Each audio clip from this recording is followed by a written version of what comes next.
Sir budget पेश किया गया है, सर क्या कहेंगे आप, बजट को किस तरीके से देखते हैं? ये देखो, ये बजट पहला तो बहुत निराशजनक बजट है। दूसरा, ये अपना सिंहासन बचाने के लिए ये बजट किया गया है। तीसरा, जो किसानों के लिए हम अपेक्षा कर रहे थे एमएसपी गारंटी का, और कानूनन उसको कुछ एमएसपी को मजबूती मिलेगी और फर्टिलाइजर और दूसरे पेस्टिसाइड, इसके लिए कुछ सब्सिडी भी मिलेगा। ये सारी चीजें हमने एक्सपेक्ट किया था, वो भी इसमें नहीं है। और इतने हादसे रेलवे में हो रहे हैं, वो रेलवे का तो ऐसा हो गया है, ना इधर का ना उधर का। वो फाइनेंस डिपार्टमेंट जब भी गया, रेल डिपार्टमेंट, तब से या तो उसको ठीक ढंग से पैसे मिल रहे या भर्तियां नहीं हो रही, उसके बारे में कुछ जिक्र नहीं किया। उन्होंने कर सकते थे कि हम इतने नौकरियां खाली है, उसको ठीक करके सिग्नल वाला होंदो, अटेंड करने वाले होंदो, और जितने भी पुलिस सिक्योरिटी होना वो होंदो, ये जो आवश्यक चीजें रेलवे में करनी थी वो भी उन्होंने नहीं किया। और पटरी सुधारना, रेल पटरी सुधारना और बाकी के जो पैसेंजर की सेफ्टी के लिए कुछ करना था, वो भी इन्होंने ज्यादा पैसे रख के कुछ नहीं किया। और बहुत दिन से मैं खुद ही कोशिश कर रहा हूँ, जो पहले के स्कीम्स थे, खास करके जो बोगी फैक्ट्री हम कर्नाटक में बनाए थे, उसको एक्सपांड करने का था, तो अब 10 साल से वो एक्सपांड करने के लिए कुछ पैसे नहीं दे रहे। और बहुत से जो नए स्कीम पहले गवर्नमेंट दी थी और जो रेलवे लाइन नए दिए थे, वो भी इसमें नहीं है। तो रेलवे बजट भी इतना कमजोर बनाया है, शायद उसी लिए तो वो फाइनेंस डिपार्टमेंट में मर्ज करके उसको ऑर्फन कर दिया है। चौथा, इतना बाढ़ देश में हर जगह, हिमाचल हो और उत्तराखंड हो, यूपी हो, बिहार हो और हमारे कर्नाटक में हो और केरला में हो, हर जगह, और इवन महाराष्ट्र हो, हर जगह ये बाढ़ आ रही है। तो बाढ़ के लिए स्पेशल स्टेप्स उन्होंने क्या लिया, कितने पैसे उसके लिए उन्होंने जाहिर किए, क्योंकि वो एनआरडीपी को स्पेशल पैसे देना पड़ता है।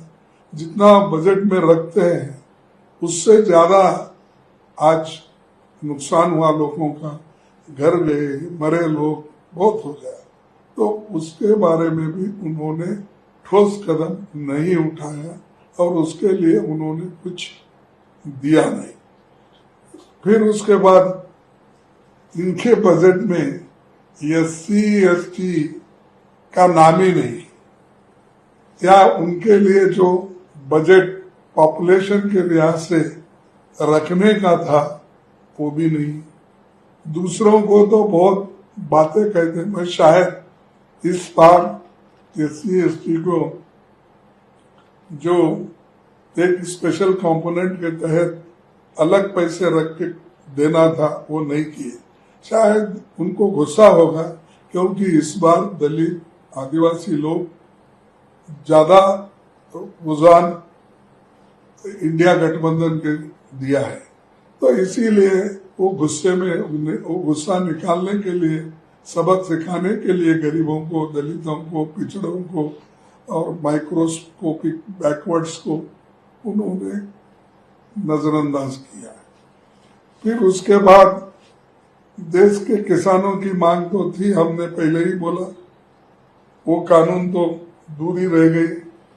और मिनिमम वेजेस की बढ़ोतरी के बारे में भी उन्होंने कुछ जिक्र नहीं किया। और ये बाकी के जो जातीय जनगणना का उसके लिए जो पैसे रखना था, वो निश्चित रूप से अगर बजट में ही रखे तो ही वो खर्च करके वो जाति जनगणना कर सकते हैं। घोषणा करने से नहीं होता। जाति जनगणना करने के लिए जितना अमाउंट रखना था उसका भी उन्होंने कुछ जिक्र नहीं किया। युवाओं की मांग थी जो पक्की सरकारी नौकरी का प्राइवेट सेक्टर में और दूसरे सेक्टरों में, और हम भी वायदा किया था। वो एक प्रोग्राम वो कॉपी कर लिए है, उसको दूसरा नाम उन्होंने दिया क्या, इंटर्नशिप। तो हम ये तो उससे ज्यादा पैसा देकर वो स्कीम को बनाना चाहते थे। तो हमारा एक कट एंड पेस्ट बोलते ना, तो वो उन्होंने किया है। तो सारे देश महंगाई से तड़प रहा है, उसके लिए क्या स्टेप आप उठाने वाले हैं, क्या कदम उठाएंगे वो कंट्रोल करने के लिए, उसका कोई जिक्र इसमें डिटेल तरीके से आपने नहीं किया। और ऐसा लग रहा है कि मध्यम वर्ग से भी वो दुश्मनी ले रहे। अब तक तो मध्यम वर्ग को कुछ ले देकर अपने साथ रखे थे, शायद उनके ऊपर भी गुस्सा है। तो मध्यम वर्ग को, गरीबों को, अति पिछड़ों को सब पीछे डाल दिया है। कुर्सी बचाने के लिए जो एक दो लोगों को खुश करना था वो उन्होंने अपने बजट में ओपनली दिखाए। लेकिन जो वो तो ठीक है, किसी को मिल रहा है तो ठीक, लेकिन जहाँ जरूरत है, मैं उदाहरण के तौर पर कहता हूँ कि हमारा एरिया मोस्ट बैकवर्ड है, हैदराबाद, कल्याण कर्नाटक हैदराबाद, वहां पर उसको संविधान ने स्पेशल स्टेटस दिया है। वहां पर पैसे की जरूरत है, वहां पर पहले से हमको स्पेशल अमाउंट होना चाहिए, ये हमारे सरकार की मांग है वहां से। वो भी उन्होंने इसको निगलेक्ट किया, उसके बारे में कोई उन्होंने एक लफ्ज भी इसमें नहीं है। ये बजट देखने के बाद ऐसा लगा कि उन्होंने दो मित्रों को खुश करने को छोड़ के दूसरे किसी को भी 140 करोड़ जनता को उन्होंने अलग रखा और दो मित्रों को उन्होंने साथ लेकर कुर्सी बचाने का काम किया है। तो कुल मिलाकर ये बजट किसके लिए है अब बाद में मालूम होगा, क्योंकि एक तो हमने बोला कि दो लोगों के खुशी के लिए ज्यादा है, और वो उनकी हमेशा क्या है, प्रॉमिसेस तो बहुत है उनके, लेकिन काम कुछ नहीं होता। एक आप ऐसा, एक तो इनके 10 साल के बजट में हमको बताइए कि जैसा मनरेगा जैसा प्रोग्राम हमने किया, फूड सिक्योरिटी का हमने प्रोग्राम किया, हेल्थ मिशन का काम हमने किया, और राइट टू एजुकेशन का काम हमने किया। ये 10 साल में सारे जनता के लिए, बच्चों के लिए मिड डे मील स्कीम, ऐसी सारी चीजें हमने 10 साल में करके सारे जनता को समान दृष्टि से हमने किया। अब ऐसा बताओ आप किसको, लास्ट टाइम इन्होंने करोड़ों मकान बनाने का आश्वासन दिया, आवास बना, उसमें अभी भी 50% भी नहीं हुआ, और आगे अब बनाने का आश्वासन तो दिए हैं, तो जब छत मिलेगा तभी लोग याद करेंगे उनको। अब फिलहाल तो वो शायद मैं तो समझूंगा कि वो जो भाषण करते हैं, और मोदी जी पहले की गारंटी तो कुछ नहीं दिए, तो अब इसने अपनी गारंटी की बात नहीं की है। उन्होंने इलेक्शन में के पहले की गारंटीज की बात, अब इस बजट में तो उनकी गारंटियां दिख रही नहीं, सब छुप गई।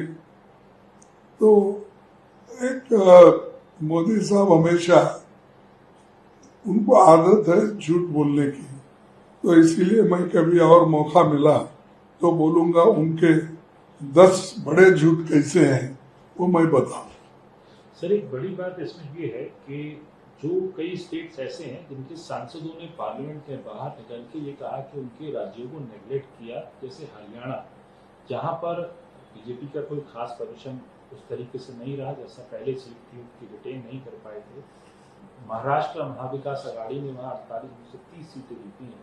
सांसदों का ये आरोप है कि उन राज्यों के साथ, ऐसे राज्यों के साथ भेदभाव क्यों किया जा रहा है। जैसा आपने कहा कि किसी राज्य को जो मिलता है वो दीजिए, लेकिन इनका कोई नाम नहीं लिया गया। पंजाब जैसा जो है राज्य शामिल है जहां पर नाम नहीं लिया गया। इनमें से महाराष्ट्र और हरियाणा में तो अभी असेंबली के चुनाव भी।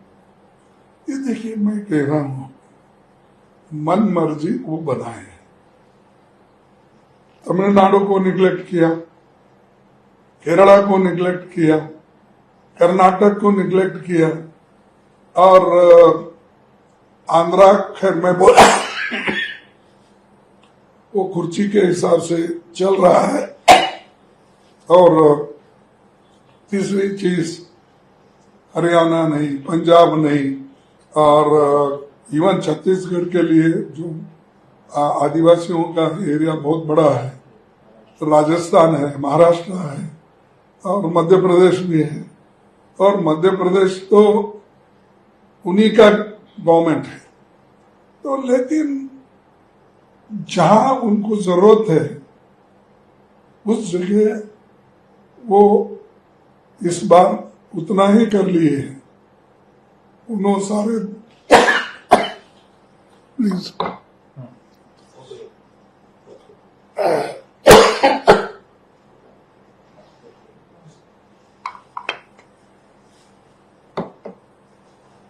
जरूरत के लिहाज से बजट आवंटन नहीं हुआ। अपने कुर्सी संभालने के लिए जहां जहां जरूरी है उतना किए उन्होंने। तो इसीलिए सब एमपीज नाराज हैं और वो चाहते हैं कि इस बजट में हमको कुछ नहीं। ಅನುಕ್ಷಣದ ಸುದ್ದಿಗಳಿಗಾಗಿ ವಿಸ್ತಾರ ನ್ಯೂಸ್ ಯೂಟ್ಯೂಬ್ ಚಾನೆಲ್ ಸಬ್ಸ್ಕ್ರೈಬ್ ಮಾಡಿ. ಹೊಸ ಸುದ್ದಿಗಳ ನೋಟಿಫಿಕೇಶನ್ಗಾಗಿ ಬೆಲ್ ಐಕಾನ್ ಕ್ಲಿಕ್ ಮಾಡಿ. ಲೇಟೆಸ್ಟ್ ಅಪ್ಡೇಟ್ಸ್ಗಾಗಿ www.vistaranews.com ವೆಬ್ಸೈಟ್ಗೆ ವಿಸಿಟ್ ಮಾಡಿ. ಅಂಗೈಯಲ್ಲೇ ಜಗತ್ತಿನ ಸುದ್ದಿ ತಿಳಿಯಲು ವಿಸ್ತಾರ ನ್ಯೂಸ್ ಕನ್ನಡ ಆಪ್ ಡೌನ್ಲೋಡ್ ಮಾಡಿ.